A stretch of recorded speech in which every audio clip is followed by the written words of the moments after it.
What is up? It's January 11th. This is episode 83 of the Chasing Points podcast, your weekly honest dive into the world of sports. My name is Sam. This is our first episode of the new year, isn't it? It's our second. Oh, it feels like our first. It's a big day, though, January 11th in Chasing Points podcast lore. Do you know what today is? That's why it's our new year, because it's 2-year anniversary. There you go. Yeah, 2 years ago, today was our first episode of the Chasing Points podcast. And now we're at 83, man. Congratulations. Look at us. We did it. Mama, I made it. I can't. I need more energy than that, Sam. I just did a whole sirens and everything like that. Pew, pew. Okay. All right. That was Sam shooting his Buzz Lightyear. This is all I got laser. today, man. I'm playing I'm playing hurt today. This is what we're doing. What's up, man? How you been? I feel like I haven't talked to you in forever. Yeah, well, because it was a week ago. Damn near been dead, so that's why. But I'm good. I'm all right. I'm avoiding whatever came your way and hoping that you have a speedy recovery. But I'm just I'm excited because the playoffs are here. I'm excited that I have a week to myself to not stress about my team, and then it goes right back to stressing. I make a vow to myself at the beginning of every year not to drink, and I'm 100% sure I'm probably going to break that next week as soon as the Eagles play. Or it's 2 weeks, excuse me, when the Eagles play. So great times. Yeah, they're going to drive you to drink because you're in a good mood or a bad mood. That's what we're going to have to tackle next week. I don't care if the Eagles are up by like 2 touchdowns and it looks like they're running away with the game. There's something that always happens. They'll still pull it out somehow, some way, depending, especially this year, but they still make me drink. Like it's like a nervous drink. There you go. All right. That works. As a Jets fan, I haven't experienced anything like that in about 12 years now. So we'll just go there. But hey, man, it's wild card weekend. We just had a flop of a national title game and got some other sports news to talk about. How about we start our podcast? Before we start, Sam. So if I brought another co-host in here, are you gonna make their life miserable and outwork them? What do you mean? That was a Zach Wilson reference. Clearly that went over your head, but no, it didn't, because one of the Do You Cares I wanted to do, and then I realized don't want to talk about Zach Wilson is he said whoever the Jets bring in, he's gonna make the competition a living hell for them. And I'm like, okay, so I put that in my this Jets text thread that I talk about a lot, and our buddy Dave's in it, and my buddy Cohen shoots back, well, he's been making my life a living hell for 2 years. So I thought it was a pretty good comeback. But yeah, no, let's not talk about Zach Wilson today or tomorrow or next week or maybe ever. Maybe Joe Douglas can do his magic and trade him for like a first round pick or maybe they can find a way to bring him back to college football, which is exactly what we're going to start this episode with. Yeah, man. Look at that segue. So yeah, I texted you yesterday. Maybe it was before the title game, Georgia TCU, and if you're living under a rock, it's Tuesday night now, but Georgia ran, I guess could say ran away, complete beatdown, won by like 58 points, 65-7 over TCU on Monday night in LA. And I texted you before, and it was like the odds were like plus 350 or something for TCU, so I threw some bucks on it. So I'd like to just see if I can deduct the money that I wasted betting on TCU, just to see if I could deduct that from my taxes for this year. No, because you deserve all of that, because you don't deserve to get any of your money back, because there's a reason that those odds were those odds. And the reason why Georgia beat them 65-7, that rock that you said in case they were living, people are know about the game. TCU was under that rock and clearly did not feel like showing up. So here we are. If I told you it was close for like 4 minutes, maybe someone would believe me, but it was an utter beatdown. Like the players were eating on the sideline, and just like at one point, like they were like playing a high school team. It looked like at times, busted coverage everywhere. It was a mess, man. How much of this game did you watch? And what are your thoughts on again the two-time champion University of Georgia Bulldogs? I watched a halftime because I didn't need to see anymore because I saw all I needed to see.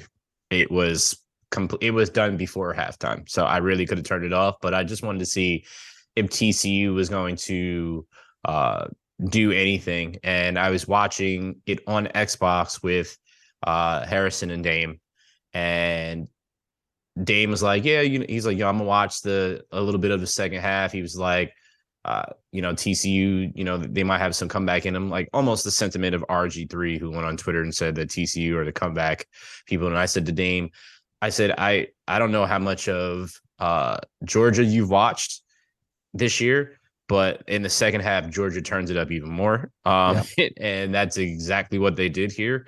Um, Stetson Bennett with 6 TDs. His story is such a crazy story. And the fact that he's older than Jalen Hurts, Trevor Lawrence, what's the young man from the Niners? Brock Purdy, Tua Brock Tagovailoa, Tua. Yep. yeah, He's older than Davis all of them Mills, yeah, and still there. And just his journey to get to where he was, to where he is at this point in time, to basically bring Georgia to the brink of being a dynasty because they have a chance to complete that next year. Absolutely wild. Their defense, so crazy. But it's now going to open the floodgates to people that were talking about how bad or that TCU didn't belong there. So for those that say TCU didn't belong there, I have a problem with you because they beat Michigan. They didn't just walk into here. And Michigan was undefeated until they played TCU, and TCU beat them. TCU had one loss, right? Now, Bama obviously handled their bowl game. They destroyed, forgot who they even played, so it's not even relevant. And then Georgia almost lost to Ohio State if it wasn't for a missed field goal. All right. So it was the semifinals was probably one of the best semifinals I've seen in quite some time. But this was literally the biggest point differential in any bowl game in college football history, yeah. period. And it's wild So, because they won, as you mentioned, they won by 1 point the week mhm. before, 2 weeks before, whatever it is, 10 days. And then they go turn it around and just get, their butt kicked by 58 points. Yeah, they played Kansas State, Bama. They won like 45-20 or something like Yeah. that. It was very just dessert really for Nick Saban to be on that set, especially at halftime. I didn't watch till the end of the game as I turned it off in the third. But to just see like Nick Saban give it to his old, like having to give his flowers to his old coordinator there, Kirby Smart, and just sit up there knowing that at least his team would probably give more of a fight. But yeah, I don't know if I'm like an SEC truther, but it's hard to play in that conference. It's hard to play in the Big Ten. Like I feel like two losses in the SEC should carry more weight sometimes. And I think we Mm-hmm. kind of I'd saw say it. You so. see it every time, like uh, Notre Dame got into the BCS or something like that, and it just Mm-hmm. kind of the playing fields are not equal, and we saw that. But again, they did, to your point, they did beat Michigan, and Georgia narrowly beat Ohio State. Uh, Yeah.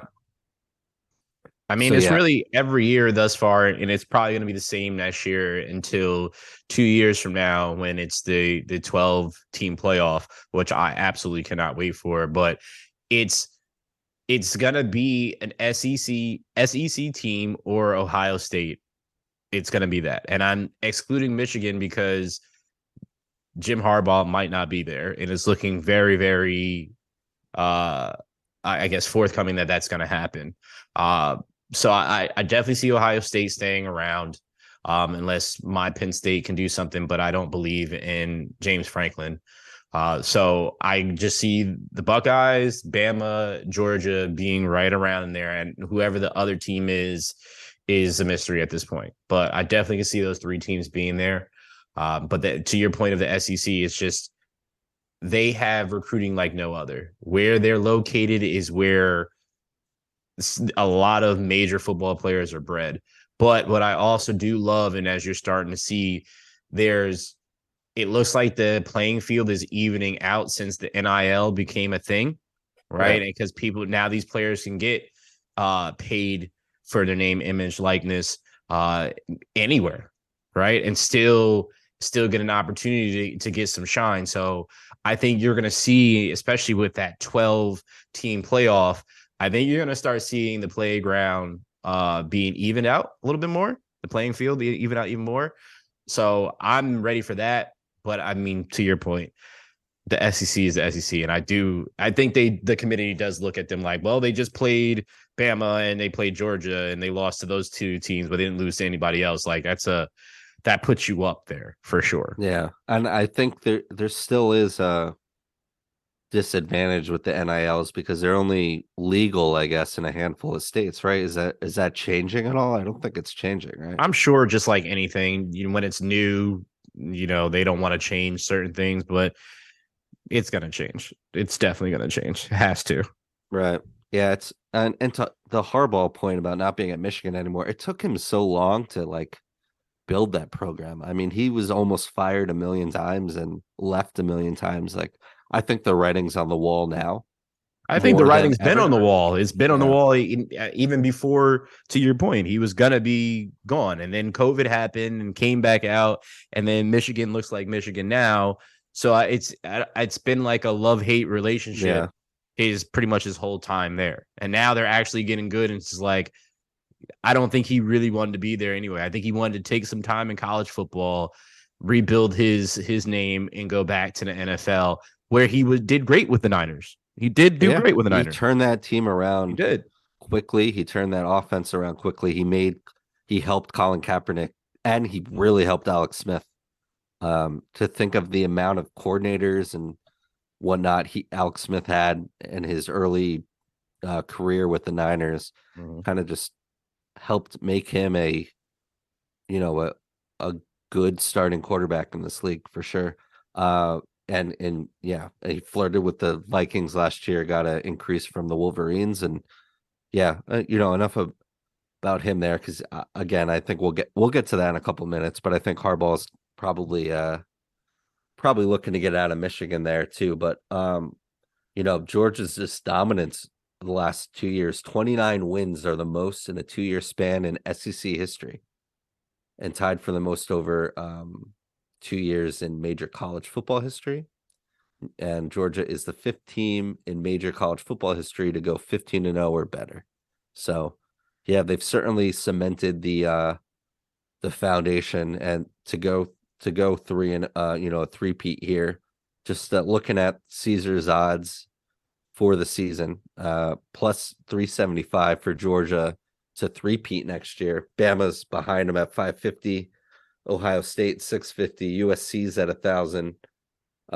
Caleb Williams there, LSU 1,400, Michigan 1,400, and according to Caesars, Clemson's at 1,800. Are you So taking Georgia or are you taking the field? that's a great question. I would take the field. I would take the field, but I do not want to underestimate how dominant they have been Mm-hmm. over the last 2 years. And as you mentioned, I don't think Stetson Bennett the fourth is going to be their quarterback next year, right? Well, he's But not. He's yeah, he's he's yeah, still yeah. yeah, If I remember but correctly. so I don't know enough about how deep that talent is on that roster, but I know it exists. It certainly does. Georgia lost a ton of players to the NFL last year, and they didn't miss a beat on defense. Nope. Two Aside two of their from, biggest players are on my team. yeah, Jordan you're Davis right. and And Kobe Dean. if it wasn't for busted coverage last night, they'd probably would have just shut out TCU. Yeah. But yeah, I mean, what do you think? I would just take the field just for the odds of it, but I certainly don't want to discount what this program's done over the last couple of years. I'm taking the field for a couple of reasons. I'm taking the field because that's better. It's like you said, it's the odds. I'd much rather take the odds in that one. But also with Stetson Bennett not presumably not going to be there. I'm pretty sure he's not eligible to be there anyway next year. So he's gone. They're going to have somebody new in there. They're going to have to learn the offense. I don't think that. And then I also think that, even though I hate to say this because I hate this damn team, uh, I think after Nick Saban sitting there watching that game and hearing all the talk, I think he's going to come back with a vengeance. But also, I don't know who their next quarterback is. So I got to look and see who their backup quarterback is, or who the quarterback is going to be starting next year, because it's going to be a different situation. So I'm curious to see, but I take the field for sure. Yeah, it's be interesting thing to watch for sure. But yeah, I would certainly put money down that Georgia would be back in the same position next year, or at least in, certainly making the playoffs there. But yeah, just kind of I love the title game, kind of a dud to watch. I'm not sure what ratings look like, but kudos to TCU. I mean, they, as you mentioned, they had, they lost one game. They had to beat Michigan. They beat Michigan, and for a program like that to run with the big boys like that, heck of a season from everyone down in Texas there. So yeah, kudos to them, but it's kind Yeah. of an uneven playing field. Enough of the kudos. Let's get to Yeah. the NFL, because there's been some uneven things happening there. Hey, yeah, the wild card weekends this weekend. A lot of matches. We'll get into that for sure. But where you want to start? Where I want to start? I'll just jump you on this one. Where I want to start is the last game of the NFL season, where the Detroit Lions, knowing that the Seahawks beat the Rams in last second field goal in overtime, they came into Green Bay knowing that they were Done. out of the playoffs, done. Even though they won like 7 games in a row or whatever it was, they knew they were eliminated. But if they won, they were kicking the Packers out of the playoffs. And for a rivalry like that, and for basically everything that the Packers quarterback has been running his mouth for last week, and all the stuff he said about, um, you know, the Lions in the past, the Lions were certainly hungry to.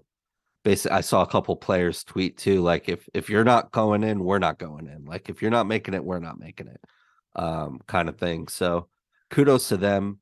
Dan Campbell has this team playing. They play hard. They might be one of the toughest teams in the NFC for sure. And this is without a guy like Jamison Williams healthy yet, and DeAndre Swift's been battling injuries all year. Mm-hmm.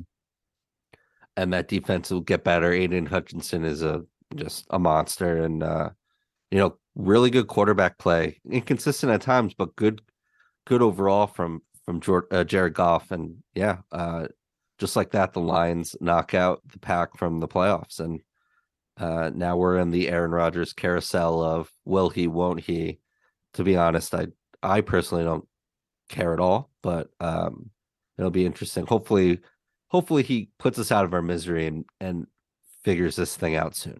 Well, I care for the game of football because he is one of the most impactful players and one of the greatest quarterbacks ever, if not the greatest arm talent that we've ever seen at that position. So I care to that capacity.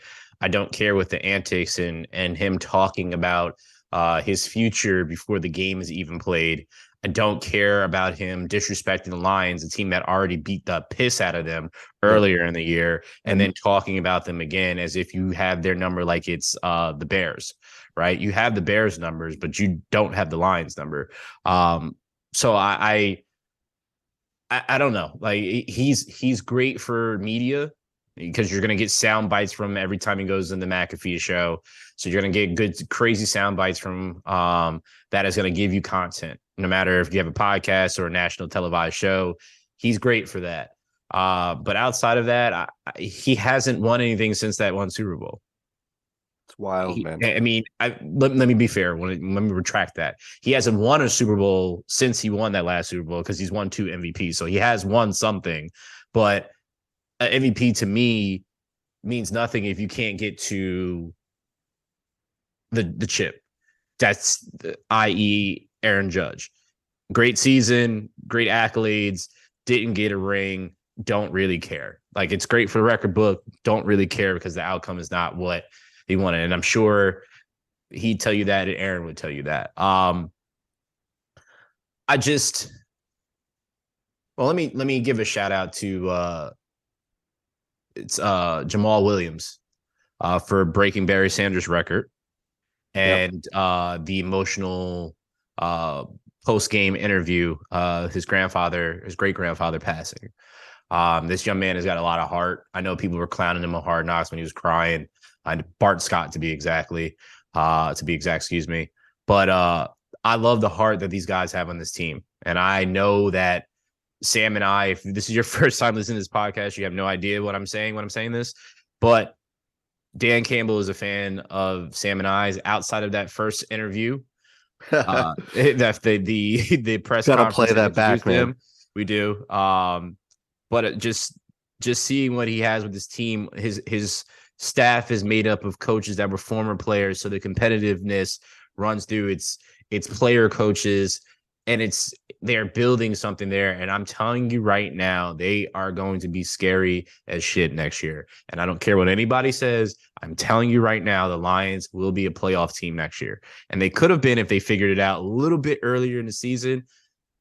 And then I also want to say this, Sam, before I give this back to you, because I'm talking about this too much. We got other stuff to talk about. Jared Goff, I'm sorry. I will put some respect on your name now. Yeah. Yeah, I will definitely. put some respect on your name now. That's all And I have. and they hold like a top 5 pick too, right? Or somewhere around there because I believe something around there. Yeah. they have the Rams first round pick and the Matt Stafford trade. So I mean, what a trade for the Lions Yeah. in that regard. But yeah, Dan Campbell has showed in that game really quickly. I know we're talking a lot about this, but showed a lot more than he's just like a good rah-rah guy. Like he showed in that game on Mm-hmm. Sunday that he could coach too. And he has been showing that for the last number of weeks where he's gotten this team to play for him and they're playing well. So yeah, they're gonna I've said this, we've said this for a number of weeks now. They're gonna be a team on everyone's lips come next season because they if they take this into next year, it's gonna be something. Hey, speaking of laying eggs though, how about those Cowboys? America's team. Uh just I don't even know what the final score was. I didn't have time to look it up. I don't really care. They looked really bad, man. Dak looked disjointed. The running game was just as disjointed. The defense was not a playoff caliber defense, and they lost essentially to a team that had nothing to play for except for ruining the Cowboys' day. And they trotted out there like a 5th-round pick in Sam Howell, rookie quarterback, and they played really well. And the Redskins and the Cowboys didn't. And now, The Commanders. sorry, the Commanders. um, that was 2 teams ago. Yeah. Man, where am I? My apologies. So, yeah. So now here we are, the Dallas Cowboys. And no rest here. Now Monday night playoff game, first Monday night playoff game that I can remember. And now they got to go to Tampa Bay, even though they barely have a winning record, if that, but they got to play Tom Brady in the playoffs at home. And Tom Brady kicked their butt at the beginning of the year. Now I know Dak got hurt in that game, but still it is what it is. Tom Brady in the playoffs, and you're coming in hurt and you're coming in disjointed, man. If I'm a Cowboy fan, and I certainly don't hate the Cowboys the way you do or have a feeling for them the way you do, but if I'm a Cowboys fan, I am nervous come Monday night with this matchup. As they should be.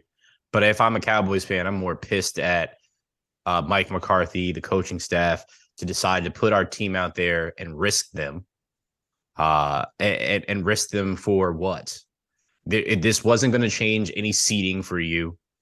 This wasn't going to do anything. Well, weren't there scenarios though where if the Cowboys only won and the scenario- Eagles lost and the Niners that they could have had home field? So here's the thing.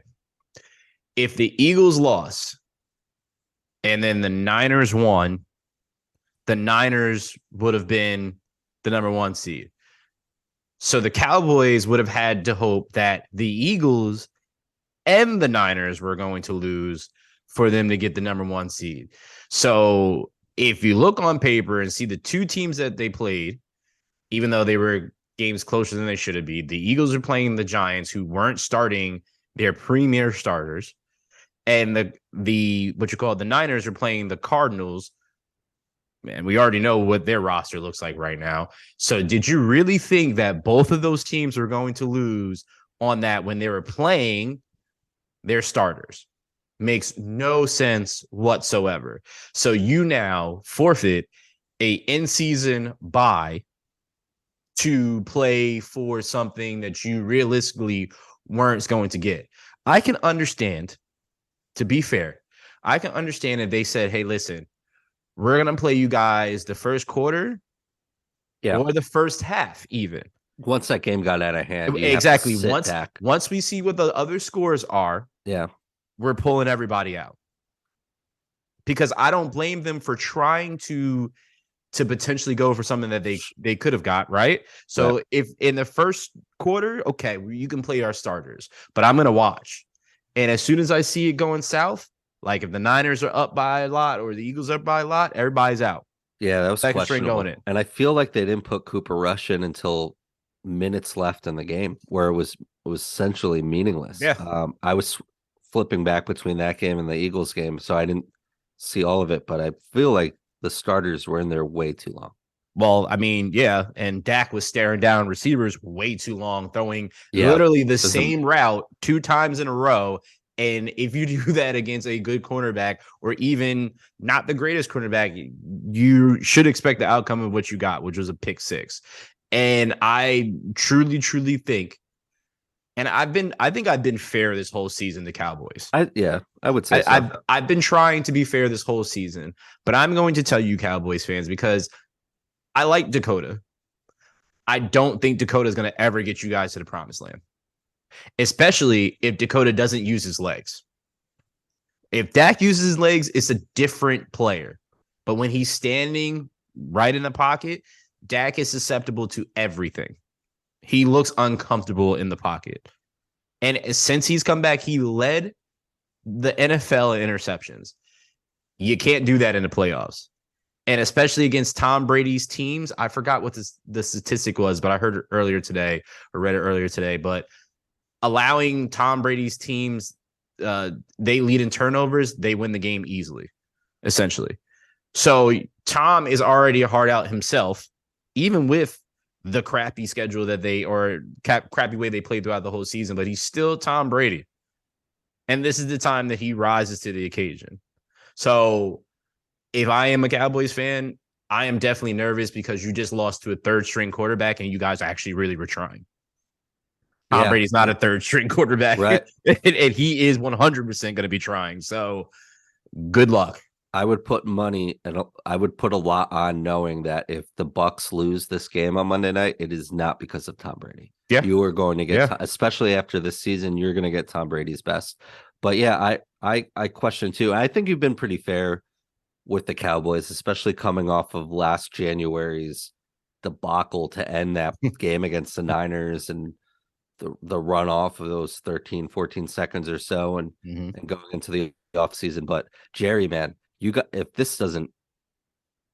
they get embarrassed or lose this game on Monday, you got to blow this team up. You have. I don't know what you can do with Dak. McCarthy's got to be gone. Got to look at some other options here. I'd gut the whole coaching staff. 100% gut the whole. I like Dan Quinn. I think he's still doing. No, I would gut the whole coaching staff because there's a lot of other defensive coordinators out there that you can get that are available that can give you a solid defense as well. You need a guy that is going to be out there and doing that. And I'm telling you right now, if you're worried about defense, Sam, there's a guy by the name of D'Amico Ryans who is definitely a defensive-minded coach and is going to be definitely looking at a head coaching spot. You got him right there. So defensive coordinator for the Niners. But also Jerry has never hired a black head coach, so there's that too. So yeah. Hey, it's facts, man. Speaking of the firing, though, really weird game in Houston. I think the writing was on the wall before the game that Lovie Smith was not going to return as to his second year as the Texans head coach, but they end up winning. Yeah, they end up winning the game. They're the Texans and losing the rights to number one picking and the number two pick. But then after the game, Lovie Smith fired. This is the second head coach in 2 years for the Texans, and to a point you made similarly, the second black head coach in 2 years that have essentially been one and done.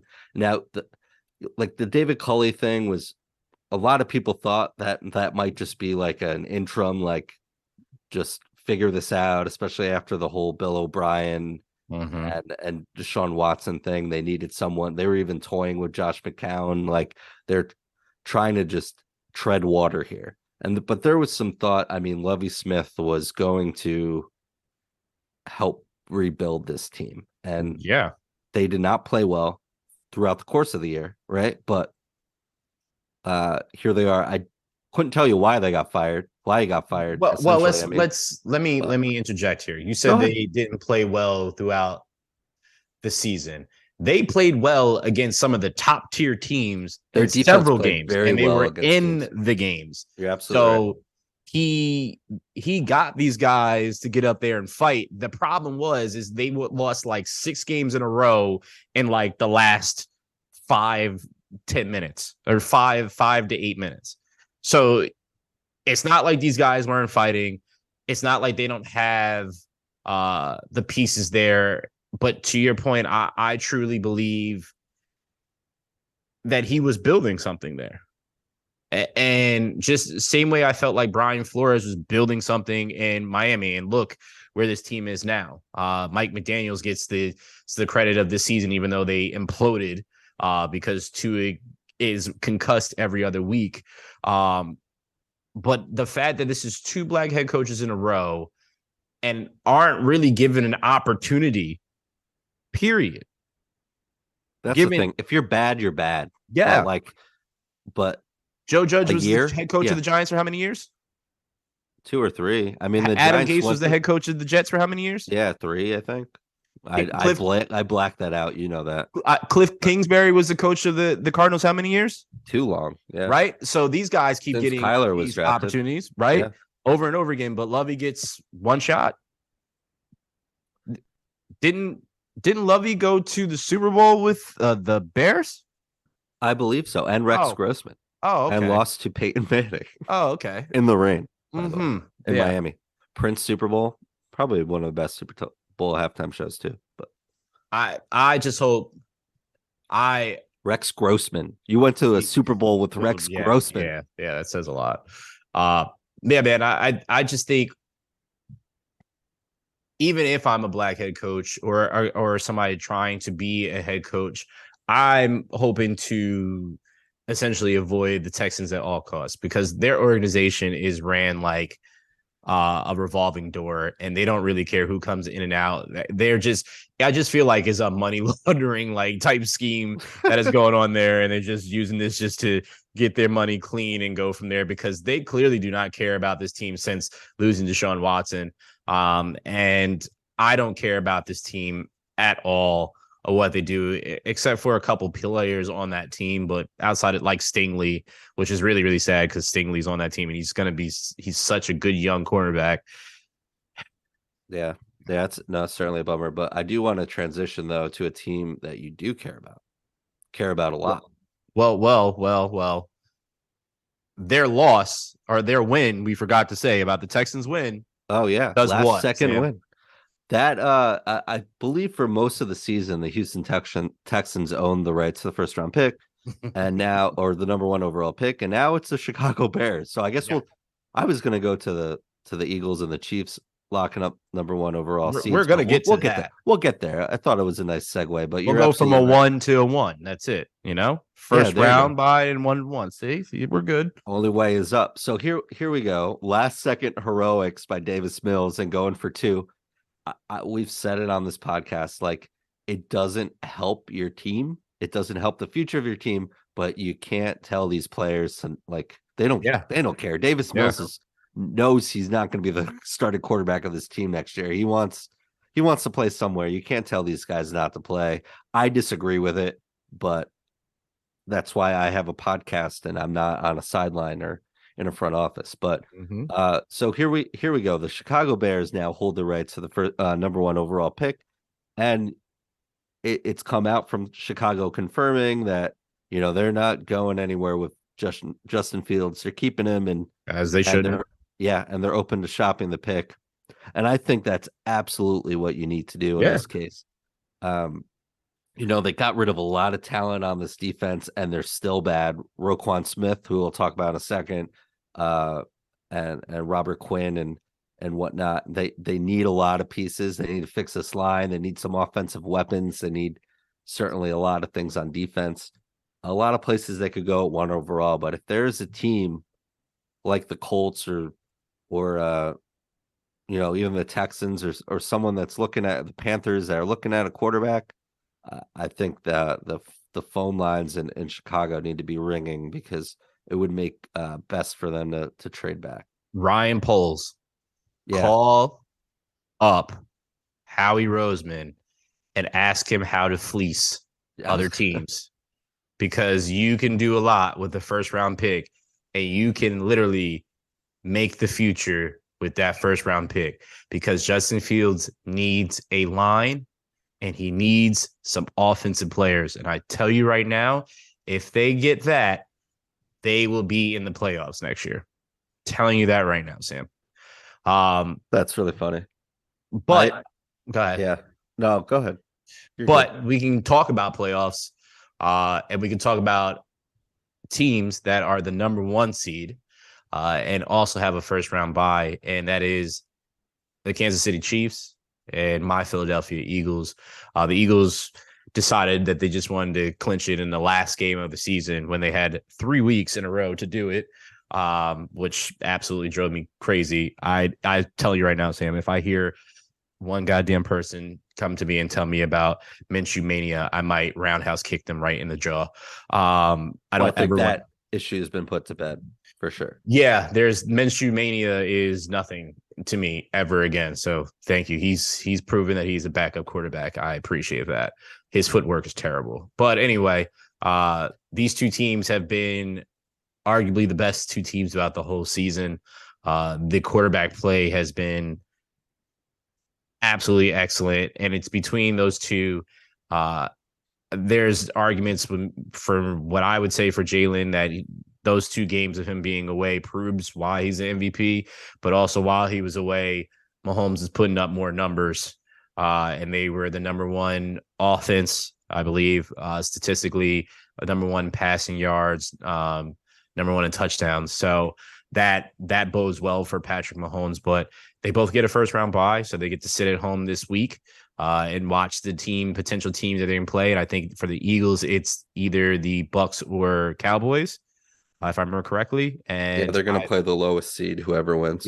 Yeah. So I'm really curious to see how that pans out. And then I don't know who the same one on the Chiefs side, whoever the lowest is on there, but shout outs to them for doing that and having great seasons.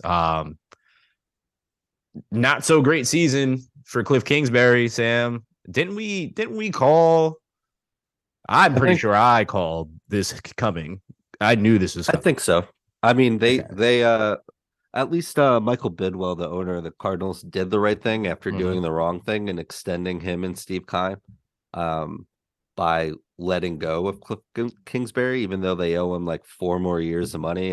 And Steve Keim's been away from the team for a couple months with health issues, and he has stepped down. And you have to believe that, I hope everything's all right with him for sure. That's first and foremost, but that he would not be returning if things were different too. Now there's a bit of a mess in Arizona. I mean, Cliff's teams have started strong and just evaporated.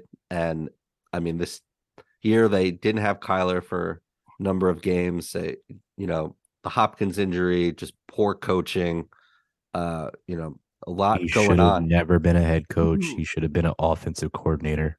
That's it. Period. I mean, yeah, you're right, and I'm sure he will get that opportunity somewhere. I mean, the Cardinals are going to be paying him for a number of years, so he can can go somewhere else. But now you have the third pick in Arizona, and you're clean house and be interesting. I read something the other day that said Kyler is going to be involved in Yep. coaching talks, which I think is interesting for.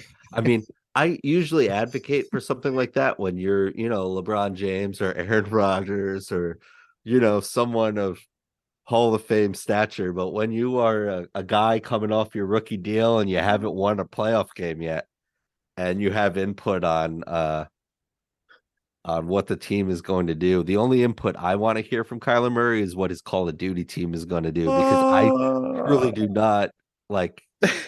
I don't know if it's just lip service, but like, okay, So dude, all right. so so coach, what's your favorite game mode in Call of Duty? I need to know what your favorite gun is, and do you play Warzone? Go. That's just gonna be his question for every single one of them. Uh yeah, I mean, I get it. This You're supposed to give the guy that you just paid a whole lot of money to, and supposed to be the face of your franchise, the opportunity to sit down and vet, I guess, head coaches. So I'm really, really curious to see who it could be. He's definitely going to want an offensive minded coach. So I'm gonna guarantee that the head coach of the Cardinals is going to be an offensive minded coach, going to come from the offensive side because he wants to throw the ball and he wants to make sure that the game planning is right. But uh, I'm actually really really intrigued to see this because I'm not used to seeing a Cardinals team not relevant. You know what I mean? Like I like seeing the Cardinals play well. I love their jerseys. I love the stadium. I've been there.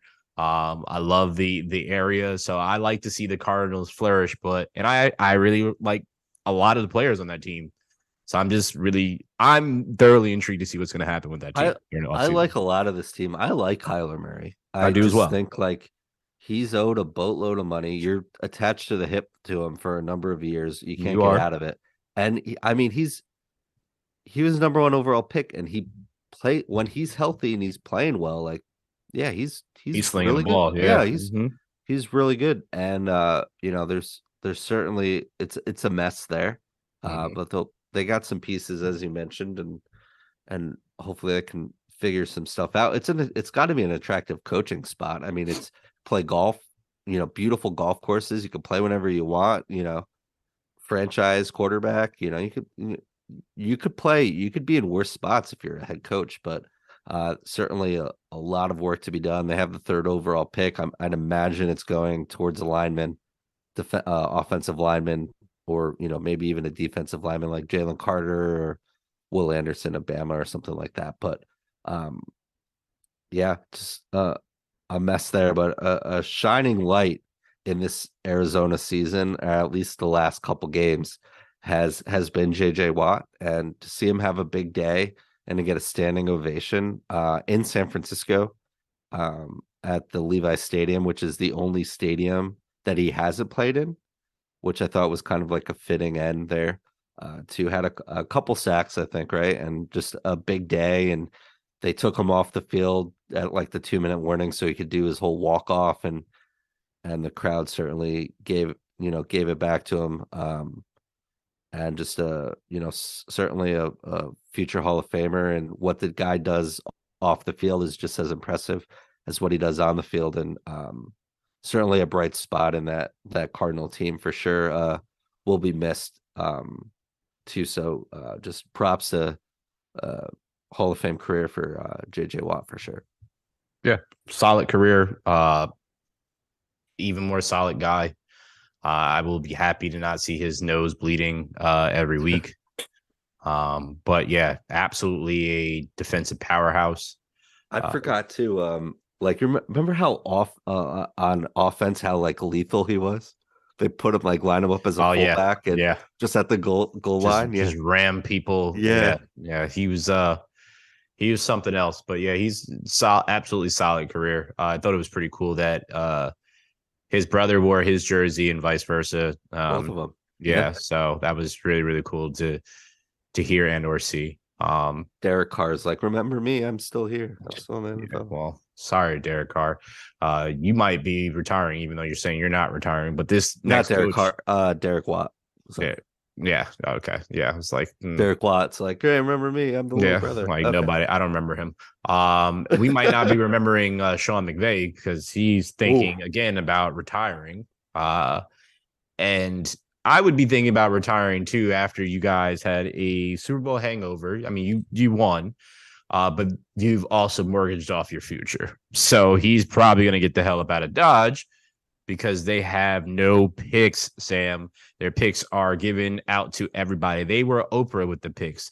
They said, you get a pick, you get a pick, you get a pick. And they but gave was out all their damn picks. But it was worth it at F that those time. picks. Yeah, and It it was worth. worked. See, the thing is, Was it though, worth it? Would you do that? What if that's the thing. Like it was, you could say it was worth it in the moment because they got a ring, and the ultimate goal is to get a ring. But if you're there for and you're trying to make a career out of this or build the dynasty, is it worth it in the long run? To me, no.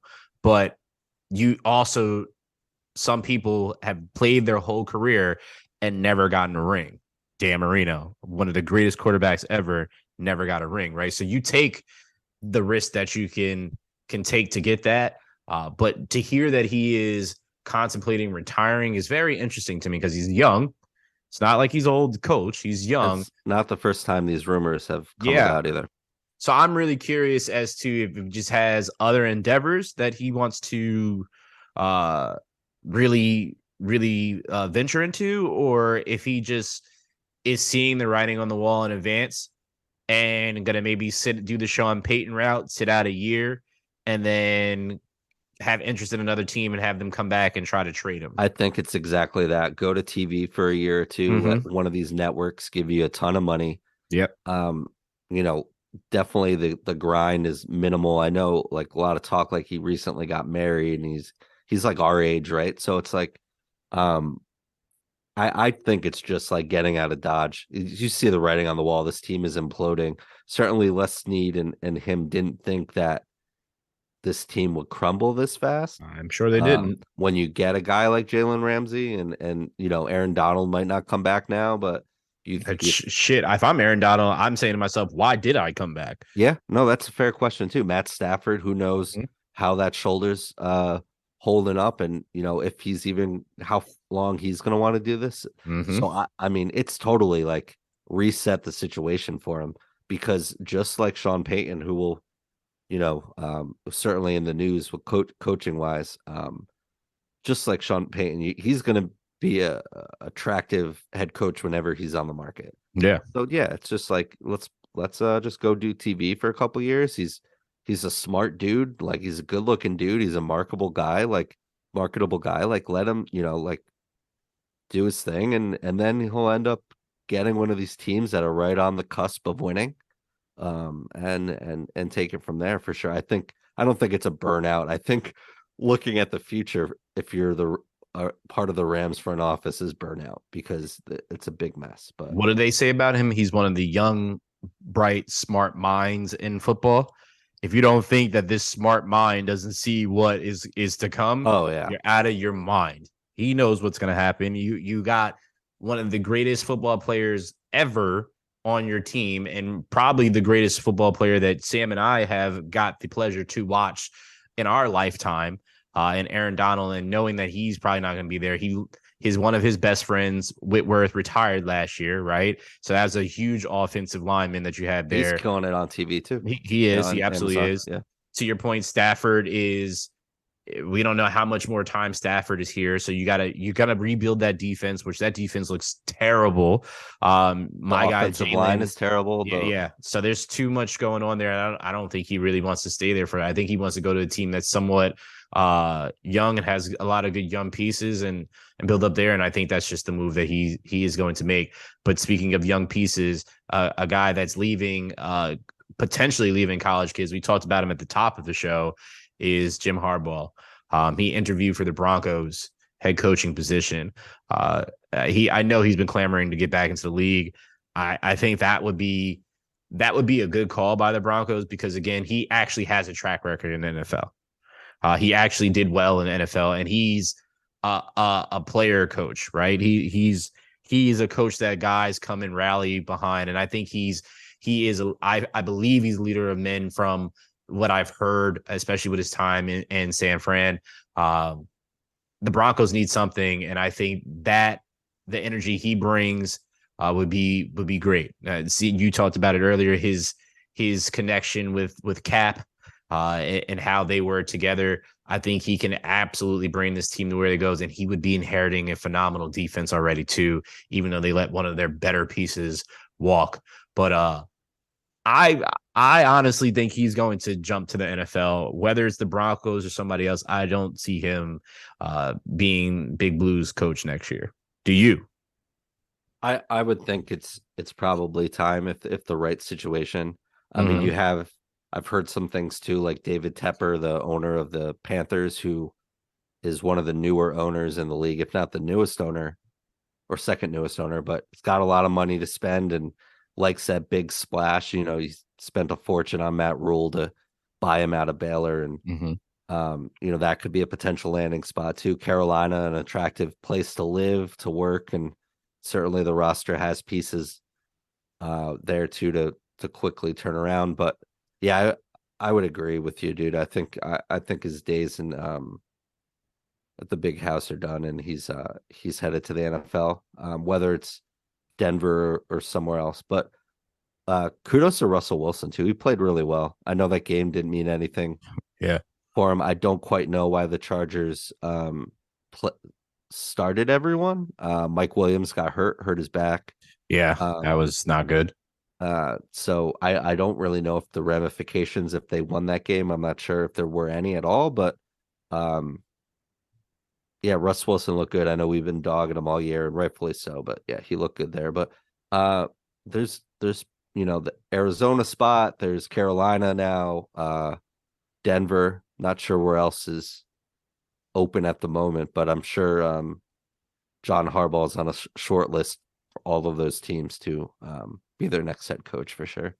I'm sure of it. And there was even the Peyton stuff. The Broncos and the Saints still own his rights, and will Sean Payton be coaching next year? They got to work. Whoever signs him has to work out a deal with the Saints, but um, that's an option too, man. They have to be on the short list for sure. Yeah. I agree. I'm really curious to see about that. I just know if Harbaugh comes in, he's gonna get paid hefty. And I know Roquan Smith just got paid hefty today. He got $100 million deal, making him the highest paid linebacker in the league. The Ravens got one. They stole him from the Bears, who And were this is doing why nothing. the Bears don't want to pay him. Yeah, And yeah. when you're a team this bad, you can justify that too. I agreed. Agreed. I just it's just hard for me. Like I know you have plans for your future and what you're trying to do with your team, right? And I dig it. But when you have a centerpiece like that for your defense, it's hard. It'd be hard for me to part ways. Like I'd want to pay a young guy like this. Like I would want to Yeah. have him and build around him. Like other pieces on that team, on that defense, I'd be more willing to part ways with that. But to keep a guy like him, you got to. But I also know they don't want to be locked in. It's the you got to take you got to really game plan and basically choose which way you want to go. Choose the path that you see. Because if they paid him, what are you going to do to protect Justin Fields at that point, right? So I think that's probably the mindset on that when they let him go, because they lock up all that money. That's going to leave less people that they can do to place and put around him. But I find it hard to believe. But the Ravens, they're known for defense, and they got a bruiser at linebacker, and I love the way that Roquan Smith plays. So shout out to him and shout out to the Ravens for locking him up for sure. Yeah, it's interesting too because the Bears trade him, get some picks for him, and now Mm-hmm. they have the number one overall pick. And like, what do? You get Will Anderson from Bama, who's a monster, defensive Mm-hmm. end linebacker guy. But like, so you're at best, if he is Roquan Smith, you're just resetting the table, resetting the timeline there. But again, your team going nowhere fast. Don't necessarily want to give up $45 million guaranteed, is what Roquan got too from the Ravens. So uh, certainly Baltimore's got a lot of questions to to answer. But it's good to know they have some money because they might need it for Lamar. Yeah, if I'm if I'm sitting there as Lamar and I saw that, like I'm happy for my guy getting your money, but that's some of the money that could have went to me. So what's up? And if I'm also Lamar, I'm not touching that field this weekend. I don't care what anybody says. I'm not touching that field. I've already proved that without me, this offense goes nowhere. And it's been proven over and over again since he's been out. They're gonna have to. They're definitely gonna play this franchise tag battle right now. And if I'm the Ravens, I'd call up Ozzie Newsome and have him seal the damn deal because Ozzie would do something to make sure that this is right. And if Ozzie was still there, this wouldn't even have been an issue. I truly believe Lamar would have already been signed to a great deal. That would have been great for him and also the team. But Lamar, I know you're not listening to this, but if somebody I knows hope not. him that is listening to this, and send this to him and let him know your worth. Make sure you let that team know that Deshaun Watson got paid all this guarantee money. You caused no problems on the field, off the field, and you've won MVP in the second year of being in the NFL. I think you definitely deserve that, young man. So get your coin. Yeah, it'd be interesting to see what the Ravens do there. If not, they can certainly tag him. But there'll definitely be some teams lining up to have Lamar Jackson play for them. But he hasn't played in 5. I mean, we'll get to previewing these games in a second, but he hasn't played in so long. Yeah, from a pure pro Lamar standpoint, you don't touch that field, but Yeah. it's easier said than done when you're playing for 52 other guys too. So, Yep. but yeah, the just last bit of news, and it's certainly the best news out of everything we're going to talk about today is Bills safety Damar Hamlin, who we spoke about last week, and certainly we all know who suffered cardiac arrest on the field in Cincinnati against the Bengals on Monday Night Football. He's been released from the hospital on Monday and has flown home to Buffalo, and I think he's working with the Buffalo hospital to make sure that he's where he needs to be to get his body and everything else right. But just the NFL did a great job this weekend honoring him, respecting him, and certainly it's been a tough week, but um, you know just a heck of a week for him, and seeing how he's captivated not only the Bills and Bills Mafia, but players and teams around the league too. Just great to see, sports aside, great to see that he is here with us and he is enjoying football with us. And I'm not a doctor. I don't know what his, long-term thing, prognosis is, but if there's a way that he could step foot in Buffalo in that stadium. He's going to. Yeah. Oh yeah, if he can show up on Sunday, can you imagine that place is gonna go nuts, man? It's absolutely this is I've thought about this when we first got the good news that he was talking and FaceTiming the team. I Sure. said I so would not be surprised if the Bills won the Super Bowl now. And the reason why is because this is a different type of momentum. This is you're fighting for your brother. This is a different type of energy. And when you think you're going to give up, you think of somebody like that and how close they are. Like it's a different type of fight, but that's going to be in several players across the league that are definitely in the playoffs at this point in time. The Eagles quarterback, Miles Sanders, that's one of his best friends, literally his best friend. Grew up in Pittsburgh together, all that stuff, like hang out, all that. So man, I'm gonna tell you right now, if he does come out, Sam, that place is gonna already be rocking, but it'll be even crazier than that. And also shout out to the medical staff. I love what they Oh, did for them at the 100%. beginning of that. What is it? What's his name? Denny. I'm trying to remember the guy that actually administered the Yeah. CPR. Denny, I can't remember his name, but he's truly what a hero is. And if it wasn't for him, no telling where DeMar would have been. So I really love what they did. It was super tasteful as the Bills, and then also for them to start off that game with a Oh, kickoff Naeem return. Hines and do Yeah, it Naeem twice against Hines. the Yeah, Patriots too. yeah, yeah. So shout out to you, DeMar Hamlin. It just goes to show you all that yes, one person can bring us all together and change our perspective on this. And I truly think this situation is going to change the NFL forever. Mark my words on that. Yeah, hopefully it's on the the off season or the CBA to come. We talked about like hopefully this radically changes benefits and whatnot for players, both active and retired.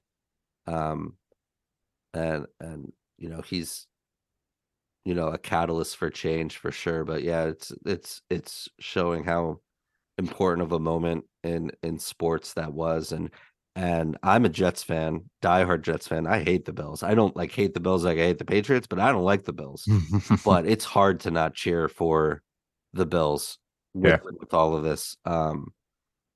Certainly. And yeah, this is a different kind of momentum, and home field advantage, all that'll be interesting to see, like the neutral site stuff, if what happens there. But they have a different kind of momentum. You nailed it on the head there. So it'll be certainly certainly fun to see the Dolphins visit the Bills on Sunday afternoon. Yes, well, Which will that's going be to be interesting in itself because we don't know who's playing, but we'll get to that because we're getting to our wild card picks now. Sam, this is going to be a fun weekend. I got to be honest with you. I don't give a damn about the games on Saturday. I really don't care about the games on Saturday, except for the first game, because it's in the NFC. But I think that one's probably sealed up. And I'm talking about the Seahawks at the Niners, 4:30 p.m.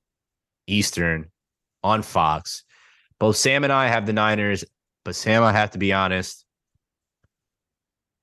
I almost picked the Seahawks. And I think I was a prisoner of the moment because Geno broke Russell Wilson's single season passing record. the irony And there. Yeah. and I kind of died laughing. But also I almost picked the Seahawks because I just watched how the Niners allowed the Cardinals to destroy their offensive line, which is not good when Brock Purdy is your quarterback and it's not a Jimmy G or Trey Lance. So I don't know. I don't know. I believe I have the Niners, but the thing is, playoffs are the playoffs, and Oh, every anything team can made it happen, here, man. right? Oh, Anything totally. can happen. But I, the Niners are the Niners. Their defense has been playing so well. Yeah, they're going to be hard to stop. So Niners for both of us. Uh, what do you think about this game? Do you think it's going to be a close game? Do you think it's I going to be mean, a just blowout? for entertainment purposes, I hope it's a close Mm-hmm. game. I mean, I think it would be. I've kind of was I wasn't really even looking into it so much, like the Brock Purdy stuff, and then I kind of just like looked at the numbers and watched some of like the highlights and some of the games, and like they're playing really well. Like it's certainly not just about the quarterback. And with Kyle Shanahan, it's never been about the quarterback. Mm-hmm. I mean, certainly you have Elijah Mitchell now healthy, and he's a number two behind Christian McCaffrey. And yeah, hopefully, at some point they get Debo back. And but still, like it's this team is just really, really good. Yeah. And yeah, no one thought the Seahawks would be here. No one thought the Niners would be here under these situations, right? And third string quarterback, Mr. Yeah. Irrelevant, all of this. But yeah, I'm going with the Niners just because I just think they're the better overall team. But I'm secretly rooting for Geno as a Jets fan that used to hate him. So you know, happy for him in this moment. For I'm sure. happy for him as well too. I'm also happy for the Jags in this next game because I have a little connection with Dougie P. But the Just a bit. Chargers uh, are at the Jags 8:15 p.m. Eastern time in NBC on Saturday. Sam has the Jags, I And I have the changed it during the Chargers. podcast. You changed it during the podcast, so you're Yeah, going I had the Chargers as well. yeah, I had the Chargers before and I changed it to the Jags. I'm a huge I like Justin Herbert. I like this Charger team a lot.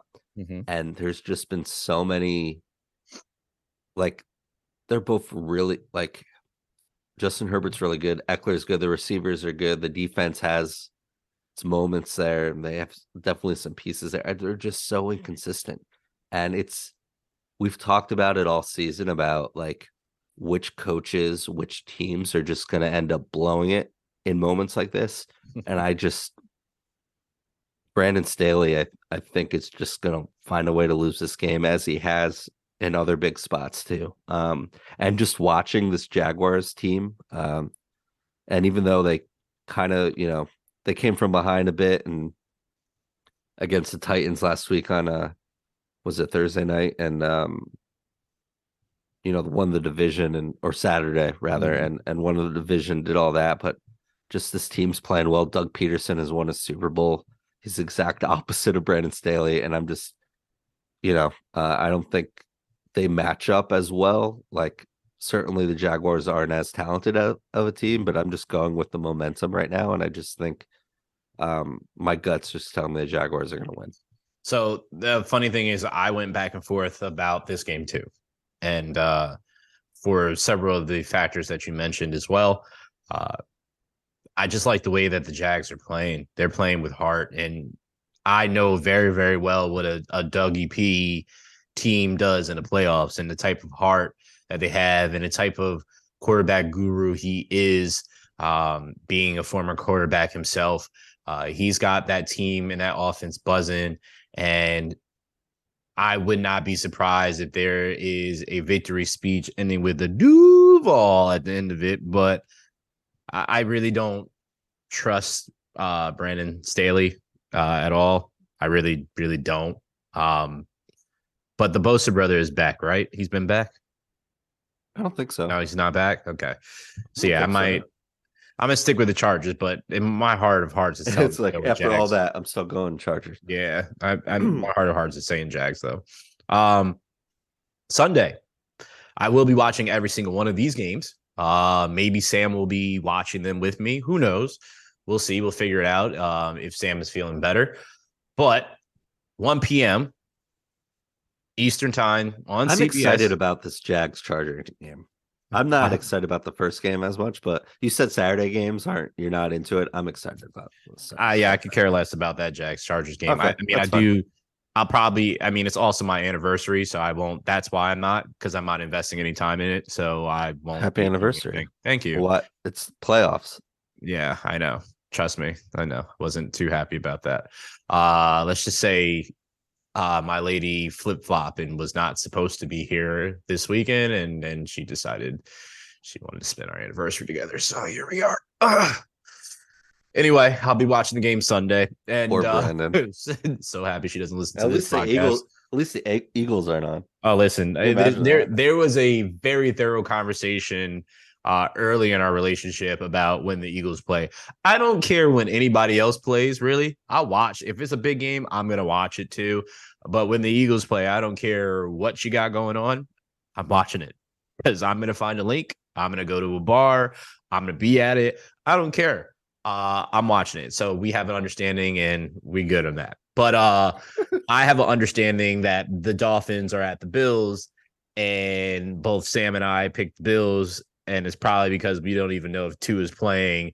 And if Tua is not playing, Teddy Oh, no, Bridgewater, no Teddy shot. Two Gloves not playing. So that means Skylar Thompson is playing, which means they absolutely have no shot. But even if Teddy Two Gloves or Tua is playing, I still give them absolutely no shot. It's Bills Mafia all the way, especially if DeMar Hamlin shows up to that game. It is over. But even like I said before, with the energy that they have right now and fighting for their brother in arms, I don't see too many people beating them right now. The momentum is definitely on their side. I don't. I think even with Tua playing, I don't give them much of a shot. That said, I'm not an idiot. Anything can happen. It's playoff football, but yeah, Skylar Thompson Teddy Two Gloves. Good luck, man. And Tua's man, I just feel bad for Tua. It's like brains like mashed potatoes at this point. Like just Do the Dolphins stick with Tua? This was a conversation at the beginning of the year. Tua started to ball out at the beginning of the year. Then he had the two major concussions, then came back, won some, and now he's back out again. Does the Dolphins do or the do the Dolphins. Dolphins move forward uh, I with yeah, Tua? I don't see how that's a question unless you know, someone much better is available. And I don't think that. I mean, Tua has been perfect for this offense. Certainly Mike McDaniel likes to throw the ball, and the running game has been a problem. Mm-hmm. And especially with Skylar Thompson there, you can't do a lot of the stuff that Tua can do, and certainly even Teddy can do, like the RPO stuff. That's been a problem. Certainly, they've lost a ton of games since, right? Like 5 in a row or something like that. Like they haven't won in December. Yeah, it's January. They haven't won in December or something like that. Um, yeah, yeah, you to a healthy. I think you have to focus on getting to a healthy. You have to look into your medical staff. You have to look into everything that went wrong medically on this team and all of the missed protocols and whatnot, and maybe focus on just. I know you got Teron Armstead, but like shore up that line a little bit more and go from there. I don't see why Tua isn't under center next year, especially with the success that he's had in this offense and with uh Waddle and Tyreek Hill. I don't think it's a question. Okay. I just had to ask, I had to see what the people, because it's going to be a storyline throughout the whole offseason. So I want to get ahead Oh, of sure. this. But I also want to get ahead of this because I'm going to say I called it now that the Giants are going to beat the Vikings on Sunday at 4:30 p.m. Eastern time on Fox. Uh, I just believe that the Vikings clock is going to run out of time finally, of them playing and being in second half and being the comeback kids that they've been throughout the whole season.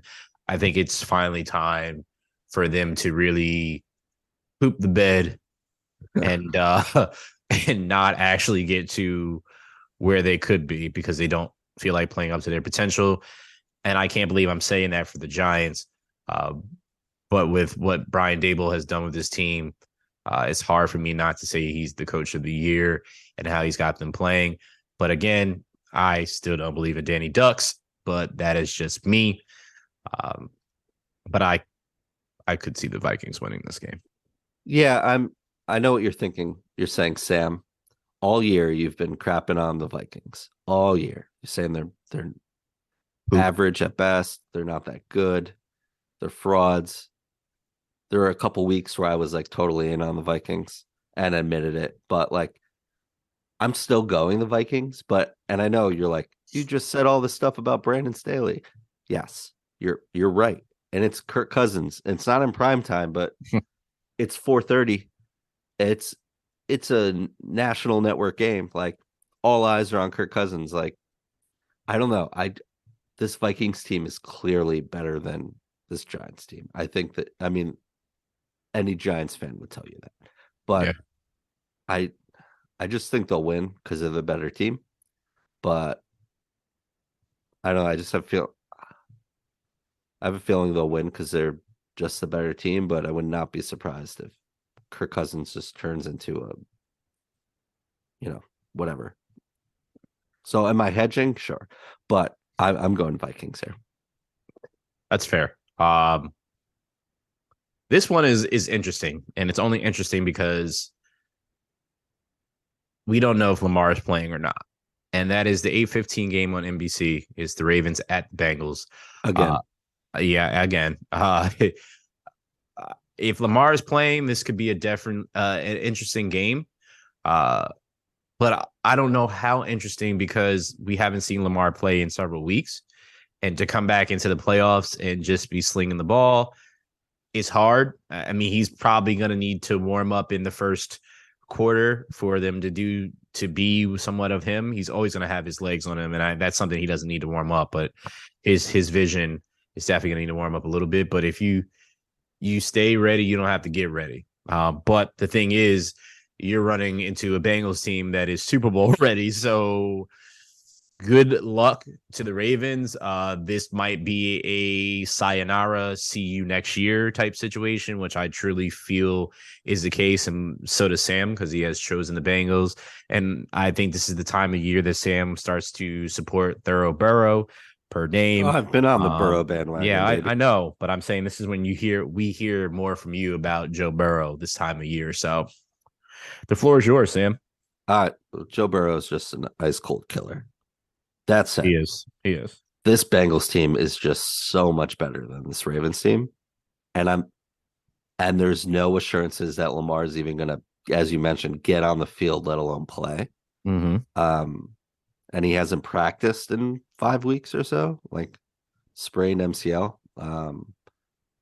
So I they definitely don't have a shot without him. And certainly he's capable of doing so much under center and essentially is the offense of this team. Um, but yeah, I don't think it'll be close. Home playoff game for Cincinnati. Um, yeah, I don't think it'll be much of a contest. I kind of question why this is like the Sunday night game because unless they know that Lamar is playing, I don't see much appeal in this game. Uh, so that's interesting. But I mean, I guess you can make that argument about a lot of these games, but just I think it's interesting that this is a Sunday night game. But um, the matchup of Jackson Burrow would be the answer there. But I just don't think we're going to see Lamar Jackson, and if so, I don't. We're definitely not getting 100% Lamar Jackson. Yeah, I don't think we're getting him either. And that's unfortunate. Yeah, Um, because I want to see him play in this game. But as I said before, if I'm Lamar, I'm not touching the field, and I don't care what the Ravens fans think. I don't care what ownership thinks or the coaching staff. Uh, I didn't get paid. I'm not going to risk my future. This was my knee, which is a very huge part of my game. I'm not. I'm not going to do it for a game that they're probably going to lose if he's still there anyway. it's So, interesting though. He should have taken a much harder stance. I mean, I know, okay, like he got hurt, mm-hmm. but there wasn't any of this in the preseason or at the beginning of the season. It was, why is Lamar doing this? Not only is he representing himself, which power to him. I hope he's doing a good job because they teams are brutal, man. They'll find a way to exploit you. They'll tell you to your face how bad you are and how they don't want to resign you. So, kudos to him, but um it's just I don't know. I can't see if he's not healthy, like wanting to go out there. Yes, he could tear his MCL, he could tear his knee up, and then that'll cost him all the next year and a Mm-hmm. ton of money. But I wouldn't say that he's even going to lose a lot of money, even though he hasn't played in 5 weeks or 6 weeks, however long it's been. Like, still imagine his demands are probably the same, if not more. It's like, look at Yeah, me. but if he It- gets injured, he doesn't have a guaranteed contract, and that's the only thing. That's right. that's the Dak scenario with Dallas. Like you didn't, we were talking about that for weeks. Is we don't know what's going to happen. Like he's injured, he doesn't have a guaranteed contract. What are they going to do? Are they going to do right by him or not? And that's a lot of mystery for Lamar. And as we know, Fair. this is a business, right? This Well, is a cutthroat business. They don't. you're right. At the end of the day, yes, he's one of the greatest talents that's in the league currently. But if he tears his ACL and then he's no longer the Lamar Jackson that he once was with that speed, like that alters a lot of things. So if I don't have anything guaranteed, I'm not risking it. Uh, it's fair. I would definitely not get on that field if I don't feel comfortable. I Yeah. think playing hurt, like playing to a point where like Jalen Hurts was this past week, where it's Mm-hmm. like Sirianni says after the game, like, trust me, he was hurting. Yeah. I wish she never Like, said that, by the way. Really why? wish she never said that. Why? It didn't need to be said. That could have been kept in house. Didn't need to be said. Yeah, I don't think Jalen probably wanted that out either. I'm 100% sure Jalen didn't want that out. I don't, That's it fair. just didn't need to be said, period. He could have just said, I know Jalen was sore during the week, Sure, he might have been sure during the game, but you know what? We won, and that's the moral of the story. He could have said something like that. Yeah, that's the That's it. coach speak. That's probably what he should have said. Yeah, but he didn't. But it is what it is. Yeah. Um, the Anyway, game, both have the Bengals here. yes, the game that I'm most looking forward to because of how how close it is to me is the Cowboys at the Bucks. Yes, the Cowboys have a better record than the Bucks, but the Bucks won their division, so the Cowboys have to go to the Bucks on Monday night, 8:15 Eastern on ESPN. Sam and myself both have the Bucks. I'm going to say Sam chose the Bucks because he has PTSD and knows what Tom Brady does. And I somewhat have PTSD, but my team was able to avenge You did it. 95% of my PTSD against Tom because he did win the Super Bowl against my team. I mean, yeah, we laid it out, man, about the Cowboys. Sorry to interrupt you there. It's Mhm. just to play like that against, the Redskins and just look like a mess. You can't feel good about going into Tampa Bay. Sorry to cut you off. No, you're fine. I just it's hard to go against Tom, and it's hard to go against Tom when I saw what the Cowboys just did against the Commanders and a third string quarterback. Uh, it's if I again, as I said before, as you said before, if I'm a Cowboys fan, I would genuinely be concerned. But a lot of Cowboys fans that I know are absolutely delirious, so they're going to believe that this is still their chance. I'm not talking to the ones that I know that are realistic about this, but there's very few Cowboys fans that are realistic about this. So I don't feel sorry and won't feel sorry if the Cowboys lose, and I kind of just want to bet money on the Bucks. So I got to see what the line is. Yeah, I have a lot of Cowboy fans that are realistic in my life, and they're none of them are very confident right now. Yeah, I can and tell they you that. shouldn't be. They really should not be. It's that defense that was scaring teams is not scaring anybody right now. Micah Parsons, I haven't heard his name in weeks. And I'm a big Micah Parsons fan because of his connection to Penn State. I haven't heard anything about Diggs. I haven't heard anything about that secondary. Haven't heard anything about their pass rush. Nothing like that. And then offensively, yes, I've heard all about the offensive side, but I've seen who's throwing the ball right now. And he doesn't look as sharp as he has. He can. They've shown in times that they can.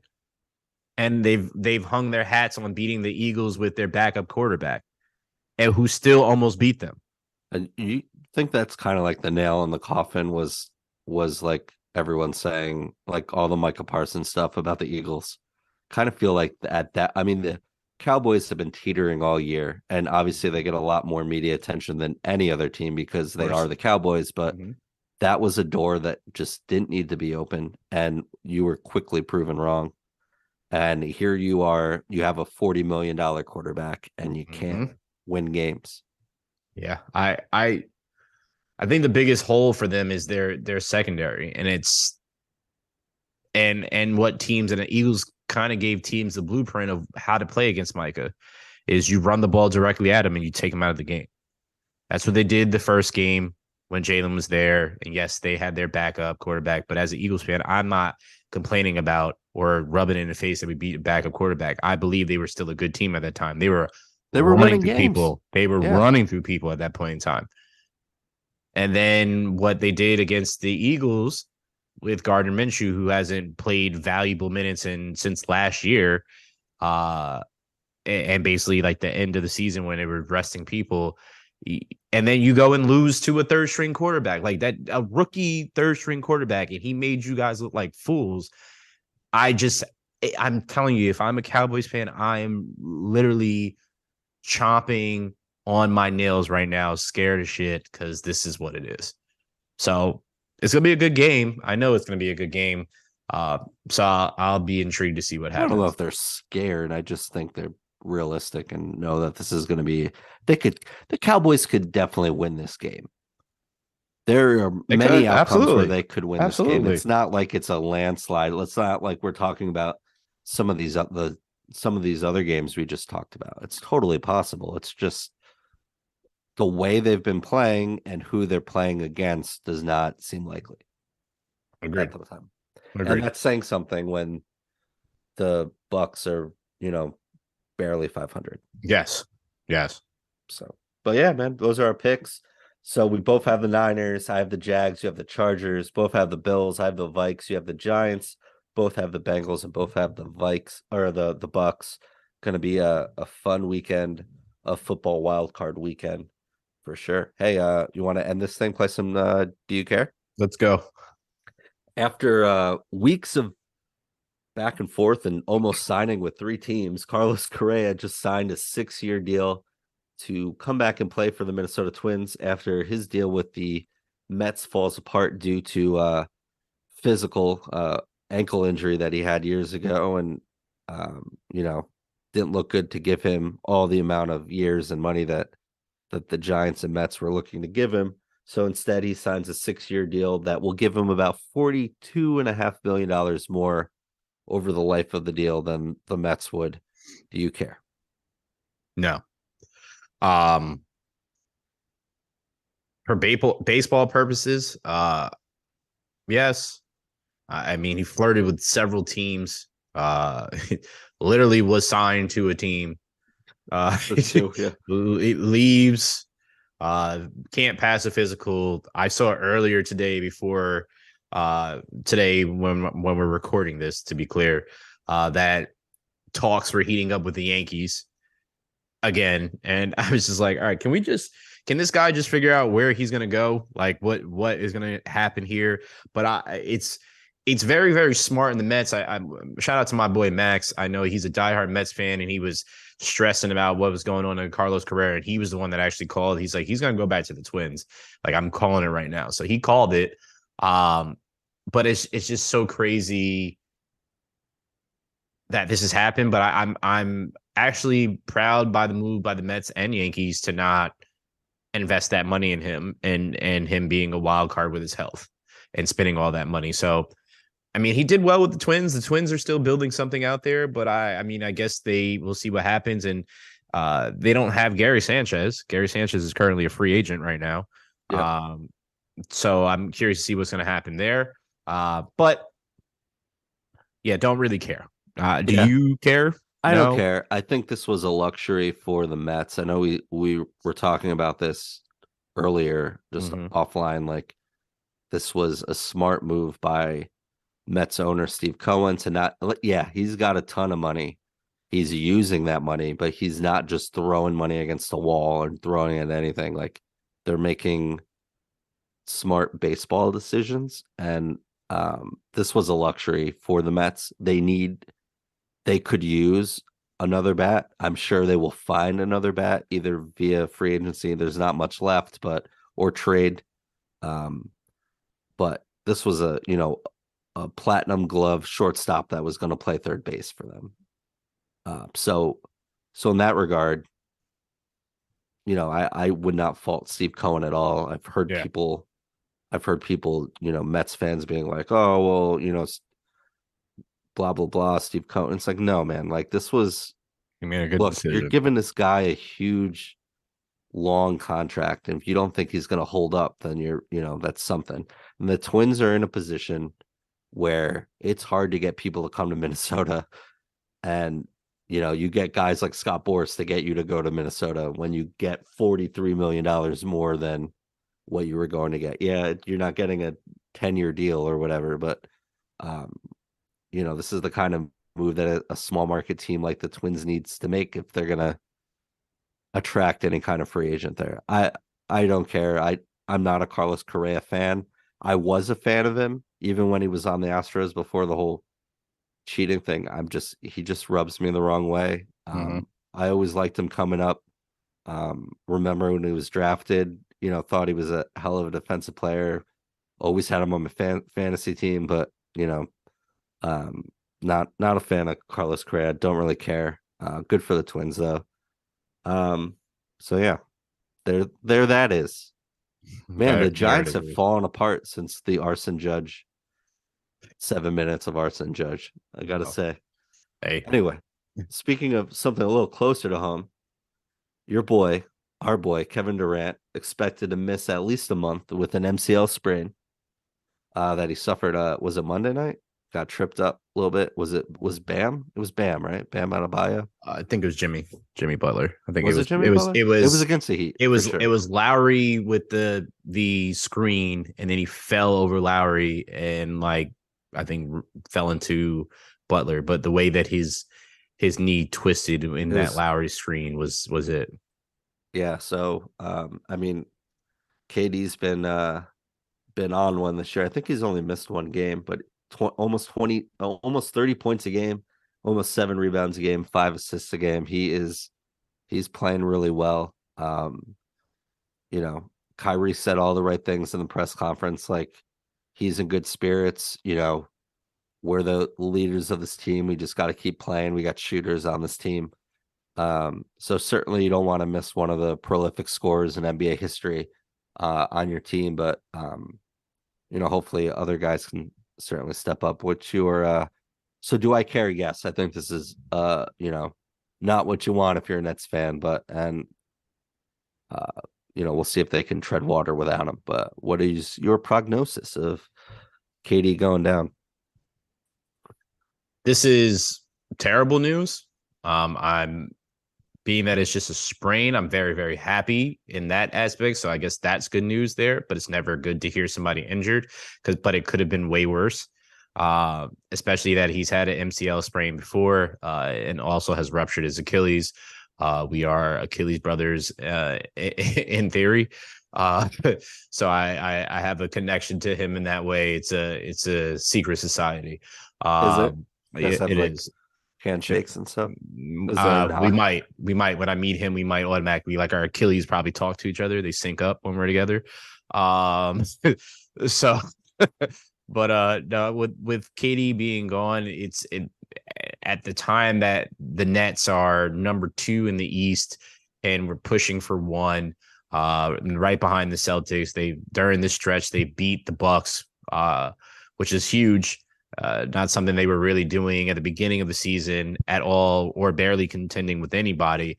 But what they have now, all the pieces are now fusing together, and they're forming like Voltron. I think right now one of the weakest links, which is upsetting because he wasn't, is Joe Harris, and I think just because of the injury, like he hasn't really found his shot. But you have Royce O'Neal, you have Nick Claxton doing his thing, who's in All-Star voting right now. Yeah, Kyrie has been playing absolutely out of his damn mind. So you have that going on. You have Seth Curry going there. You know you have and Yuta Watanabe as well too, who's been like the surprise yeah, of that team, and also one of the surprises of the NBA. for sure. So they have pieces there. But that is still a void that is going to be seen if they can fill, because you can never really truly fill a void of Kevin Durant not being there. But with Kyrie alone, I think they can win some games and stay in some games. It's just going to really, I think this is going to bring the team together. And hopefully they can continue to win. And I think with Vaughn as the head coach and how he's been coaching, and he might be the coach of the year right now for the NBA, the way that he's brought this team together and how they played and the energy they have, I think they can still contend while Katie's gone. There you go. You said it better than I could. Thanks. You would know. I would. Good job. Thanks. Hey, we'll leave everyone with this. Last do you care? Kind of, I wouldn't say kind of. I'd say going under the radar. UFC president, founder. I don't know what he. Founder. Yep. Both. Yeah. Mm-hmm. Dana White was caught on video slapping his wife twice during an altercation on New Year's Eve. Yeah. I know both his wife and Dana have gone out and said, you know, this shouldn't have happened. Hasn't happened before, and it will never happen again, kind of thing. Certainly, it's something that I could certainly speak for Brandon, and knowing him as well as I do, that we would not condone anything close to this. You don't do that. But yeah, I just think we forgot to mention it last week, and just something that kind of just got swept under the radar. I think if it was other situations, it would be a little different. But yeah, do you care? I do because of how it's being covered by the media, especially ESPN. They're quick to bring up other people's situations when it comes to essentially domestic violence. And I know I've been watching and reading comments of how people have championed Dana and saying he was defending himself because his wife did slap him first. But I don't know. I'm never mind. I do know because I know your mother very, very well. And I know how my mother raised me is I'm not to raise my hand to a woman. It'd be different if she was trying to kill you or trying to do something to that extent and you're trying to defend yourself and fend off. She slapped him and he retaliated with 2 slaps. That's something that I don't ever condone. And the fact that ESPN has kind of talked about it briefly and almost being apologetic for him is absolutely crazy to me, Sam. And how people aren't talking about it when yet how Dana comes down so hard on the fighters that have domestic situations and how quick he is to suspend them and get rid of them. And his response was talking about, he always talked about his fighters essentially being on TMZ and stuff like that. And then he ended up being that person and that he was so sorry and whatnot. And I'm not one to really truly judge people on their worst day, but I judge Dana White on every chance I get, as you know. So it's not just his worst day, it's every chance I get. And I've said he's a scumbag before. I will continue to say he's a scumbag. And this proves it even more to my point. So I don't care if you're championing him for defending himself. You don't raise your hand to a woman, let alone your wife. All right. In that situation, you could easily have walked away and been the bigger person. And let this be a lesson to you individuals out there, man, woman, whatever you identify as, is you can always be a bigger person in a situation and walk away. I'm not telling you that if you're in a situation that you have to defend your life to not do so, you do that. But in a situation like this, where it could have easily been de-escalated, walk away. It's not worth it for either party. Just walk away and think Yeah, about it later. Period. yeah, yeah. Totally. I have nothing else to add there for sure. The only thing I heard, I didn't, I think too, a lot of the Damar Hamlin stuff Yeah, sidelined a overshadowed lot it. of Yeah. media Mm-hmm. coverage, and rightfully so. But I heard Stephen A, who's very close to Dana, Mm-hmm. kind of say exactly what you said. Like, what would he's got to do what he would do to one of his fighters if that was the situation. Yep. But I haven't really seen it uh been brought up anywhere else. No. So more to the point of why we wanted to take a couple minutes and bring it up for sure. So Yeah. yeah, but I hate to end it on our show on that note, but Don't worry. I'll uh bring us back up in a second.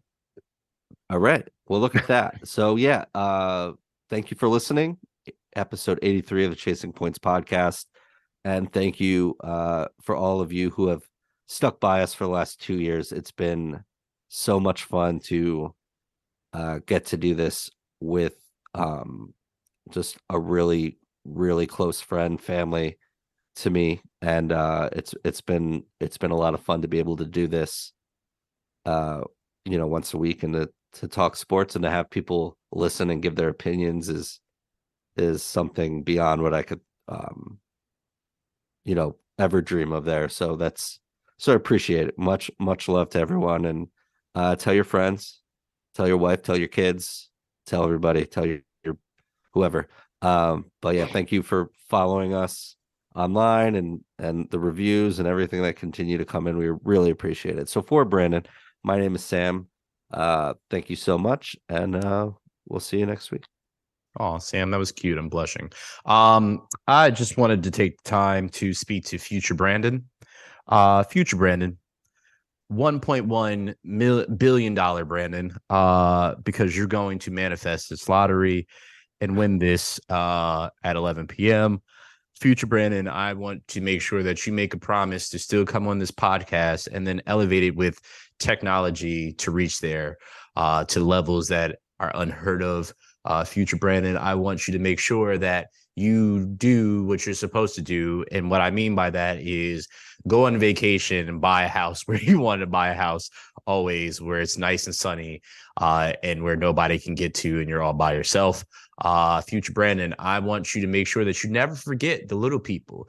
That includes Sam, because he will be a very little person, because I would be up in an airplane looking down at him and maybe sending a plane to come get him. Just remember, Future Brandon, that he was there with you, rode out with you to put this podcast together. And yeah, don't forget all the other people that say they were there and weren't. Just make sure you rub it in your face. And when you get that billion, Brandon, well, it'll be half of that. So it'd be like 500 million. Make sure you find a way to slap the piss out of Dana White to let him know how it feels. On that note, I am out of here, guys. Future billionaire Brandon will be speaking to you. Bye. Godspeed.